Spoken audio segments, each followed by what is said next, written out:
Hello, welcome to Đông Nai Radio and Television Station. Here comes the news today.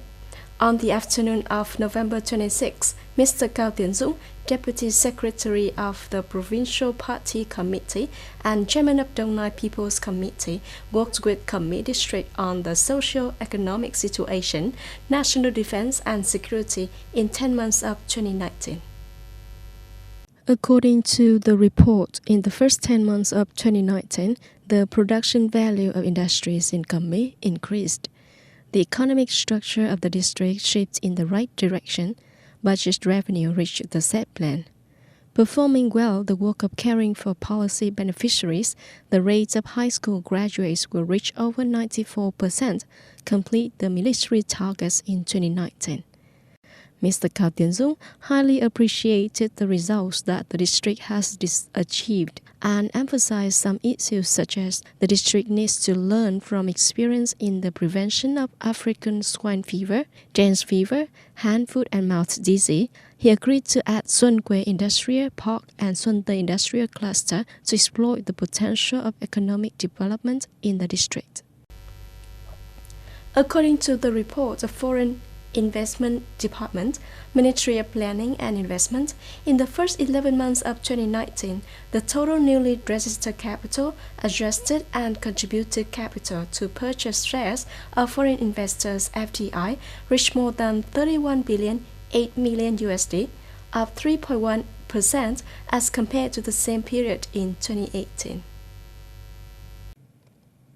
Specifically, as of November 20th, 2019, more than 3,400 new projects were granted investment registration certificates, an increase of 28.2% of the number of projects compared to the same period in 2018.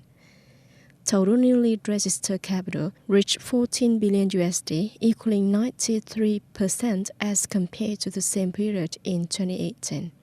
According to the Foreign Investment Agency, the newly registered investment capital decreased, but the rate of reduction has been smaller compared to the previous months. Besides projects of more than 1 billion USD newly granted in the same period in 2018, the total newly registered investment capital in the first 11 months of 2019 will increase by 40.5% as compared to the same period in 2018. According to the General Department of Vietnam Customs, by the end of October, more than 12 million tons of iron and steel were imported into Vietnam with a turnover of over 8.1 billion USD. In particular, the amount of imported goods from China is about 5 million tons. Within this amount, China still leads the supply of imported iron and steel of Vietnam, as in the last 3 years, although many trade defense policies have been issued by the Ministry of Industry and Trade. Since late 2015, this organization has decided to investigate the application of safeguard measures on steel billet and long steel products imported into Vietnam from China, Taiwan, Malaysia, and Indonesia. This policy has only been extended for another 5 years, i.e. until the end of October 2023, according to the highest tax rate applied to products imported from Taiwan is 37.29%. The House Judiciary Committee has invited President Donald Trump or his counsel to participate in the panel's first impeachment hearing next week as the House moves another step closer to impeaching the president. The committee announced that it would hold a hearing December 4th on the constitutional grounds for presidential impeachment with a panel of expert witnesses testifying.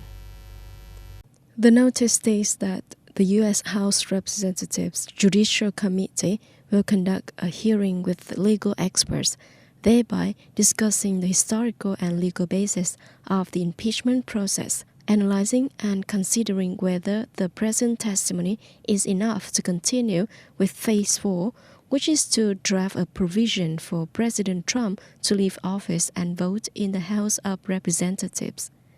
U.S. Senate Judiciary Committee Chairman Geronado wrote a letter requesting the attendance of President Trump as well as White House attorneys to ensure a fair and informative process.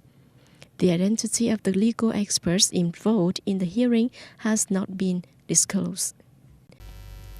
The 6.4 magnitude quake, one of the strongest to hit the country in decades, struck near Tirana, the capital, early Tuesday local time, killing at least 23 people and injuring 650. Albany officials fear the number of casualties will continue to rise as many people are still buried in the rubble. Defense Minister Albany Otasaka said most of the deaths were recorded in the port city of Duris, where many buildings were completely damaged and collapsed. There were 45 people alive from under mounds of debris by evening, while 600 injured were taken to hospital for medical care. Minister Sacker also said it was unclear how many people were indoors when the magnitude 6.4 earthquake struck yesterday morning. 2,000 army soldiers, 1,900 police officers, and dozens of fire and medical teams were mobilized to support the rescue work. According to the United States Geological Survey, it is the strongest to hit Albania in 40 years. That's all for the news today. Thank you for joining us and goodbye.